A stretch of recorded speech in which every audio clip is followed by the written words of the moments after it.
Good morning students. बेटा अब जो नेक्स्ट लेक्चर है, ठीक है, और इस पर्टिकुलर लेक्चर में हम इलेक्ट्रोमैग्नेटिक स्पेक्ट्रम के बारे में डिस्कस करने वाले हैं। अब ये है क्या एक्चुअल में? तो बेटा जितने भी रेडिएशंस है इस यूनिवर्स में, ठीक है ना, जिस पर स्टडी हो चुकी है, उस रेडिएशंस का यहाँ पे एक रिलेशंस बोले या फिर क्या होता है, ठीक है ना, किस तरह से उसकी प्रॉपर्टीज होती है, वो सब हमें यहाँ पे देखना है। स्पेक्ट्रम वर्ड भी है, तो स्पेक्ट्रम में क्या किस तरह से उसको हम एक्सप्रेस करेंगे वो भी हमें यहाँ पे देखना है, ठीक है।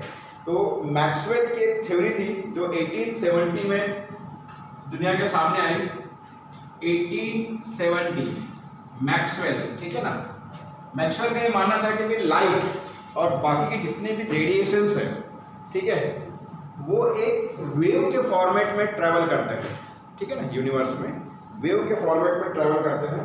और इस ट्रेवलिंग में, ठीक है, अभी जब ये ट्रेवलिंग होती है तो उसमें इलेक्ट्रिक फील्ड और मैग्नेटिक फील्ड, ये दोनों फील्ड उससे एसोसिएटेड रहती है उस वेव से, और इस वजह से ये सभी रेडिएशंस को नाम दिया गया इलेक्ट्रोमैग्नेटिक रेडिएशंस या इलेक्ट्रोमैग्नेटिक वेव्स, ठीक है, ध्यान रखिए।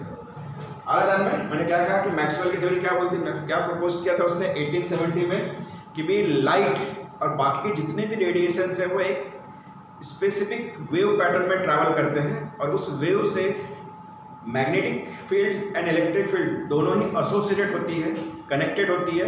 इस वजह से इन्हें नाम मिला इलेक्ट्रोमैग्नेटिक वेव्स या इलेक्ट्रोमैग्नेटिक रेडिएशंस, ठीक है, ध्यान रखना। यहाँ पे उसी पॉइंट को आप नोट डाउन करते हैं, ठीक है।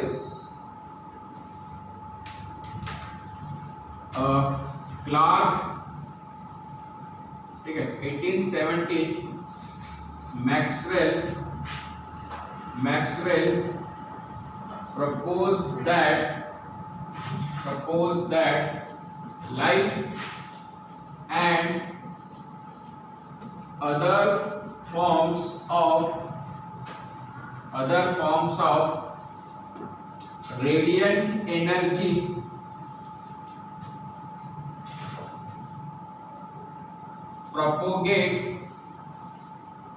propagate in the form of waves, ठीक है ना। इसके बाद में these waves associated with electric field and magnetic field, therefore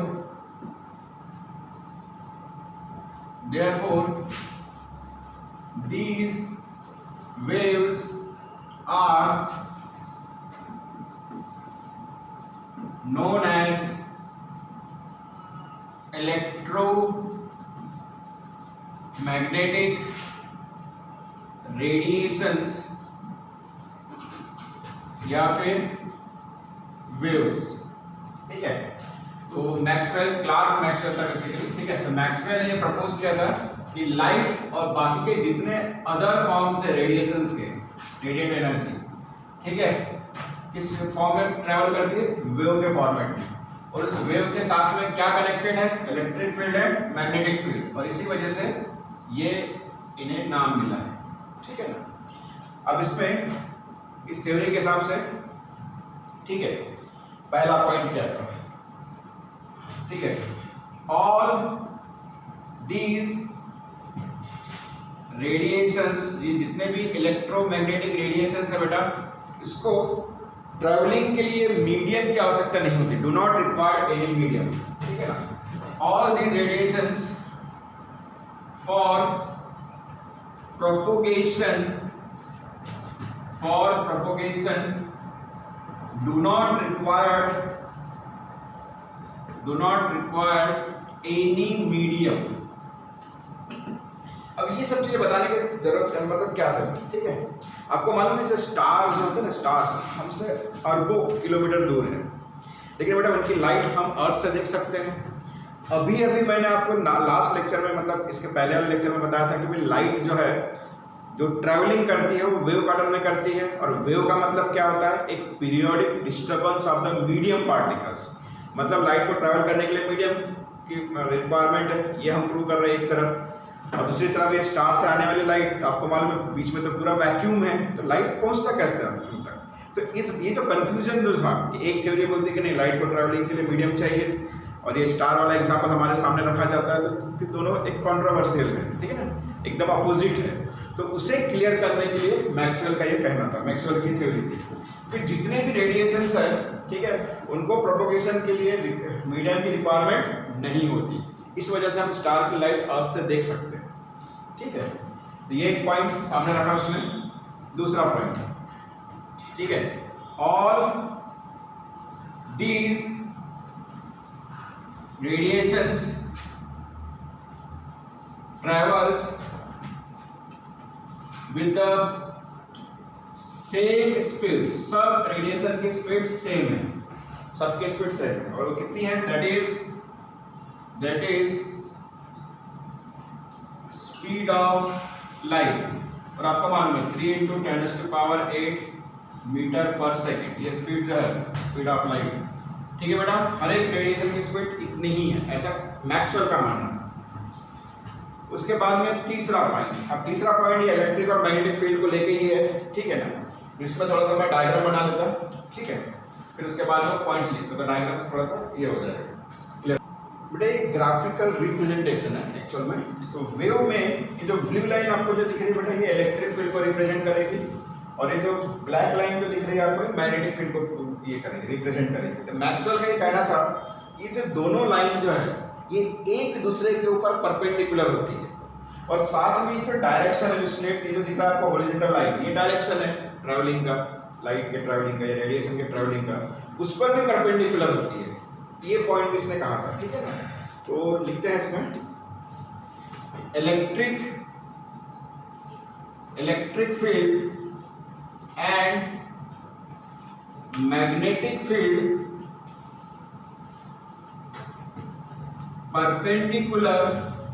perpendicular to each other, and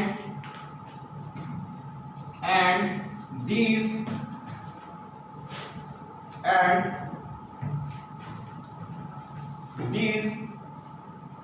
field perpendicular to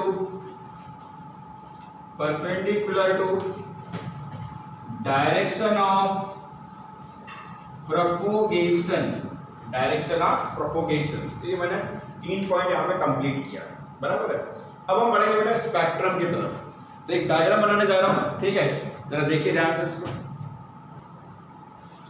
बेटा मैक्सवेल की थ्योरी के हिसाब से ये जो 3 पॉइंट्स हमने देखा इलेक्ट्रोमैग्नेटिक रेडिएशंस के बारे में, अब हम उसमें जो स्पेक्ट्रम वर्ड जुड़ा है उससे कनेक्टेड कुछ, ठीक है ना, समझने की कोशिश करते हैं क्या है उसका एस्पेक्ट्स। स्पेक्ट्रम, इलेक्ट्रोमैग्नेटिक स्पेक्ट्रम बेटा एक ऐसा डायग्राम, ठीक है ना, जिसमें सभी रेडिएशंस इंक्लूडेड है, बराबर है, कम सभी के सभी। उस पर्टिकुलर डायग्राम को हम क्या बोलेंगे, ठीक है ना, the collection of all types of radiations are known as electromagnetic spectrum. अभी डायग्राम देखो आपके सामने मैंने ड्रॉ किया हुआ है। तो इसको देखेंगे तो यहाँ पे आपको कॉस्मिक रेस देखने मिलती है। कॉस्मिक रेस मतलब जो यूनिवर्स में जो ट्रैवलिंग होती है स्टार, ठीक है, प्लैनेट टू प्लैनेट जो रेस ट्रांसफर होती है उसको बोलते हैं कॉस्मिक रेस, ठीक है ना। एक पिक्चर आया था कोई मिल गया, उसमें देखा होगा आपने जादू, जिस फ्रिक्वेंसी से बात करता है, ठीक है, साउंड फ्रिक्वेंसी, ठीक है। तो कॉस्मिक रेस उससे कनेक्टेड है। गामा रेस, ठीक है ना, ये रेडिएशन के थ्रू निकलती है, alpha beta gamma. X rays ये हमने पढ़ा था, ठीक है ना, कैथोड रेस जो इलेक्ट्रॉन की डिस्कवरी में ये टर्म्स उस समय आई थी।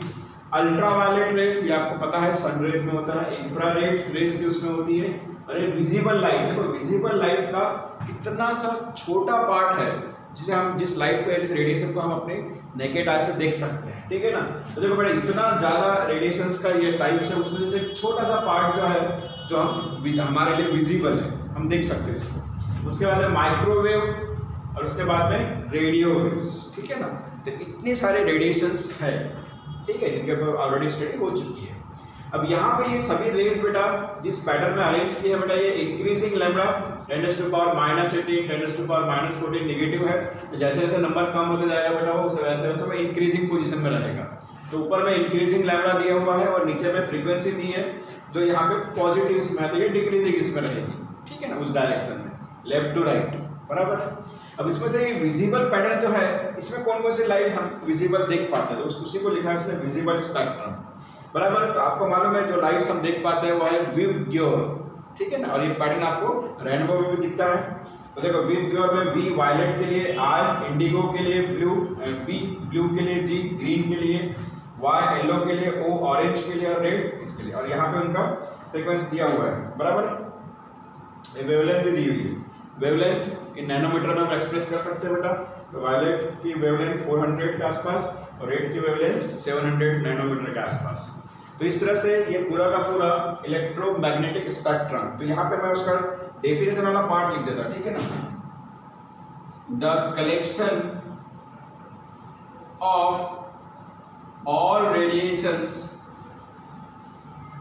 ठीक है ना, the collection of all radiations, ठीक है ना, is known as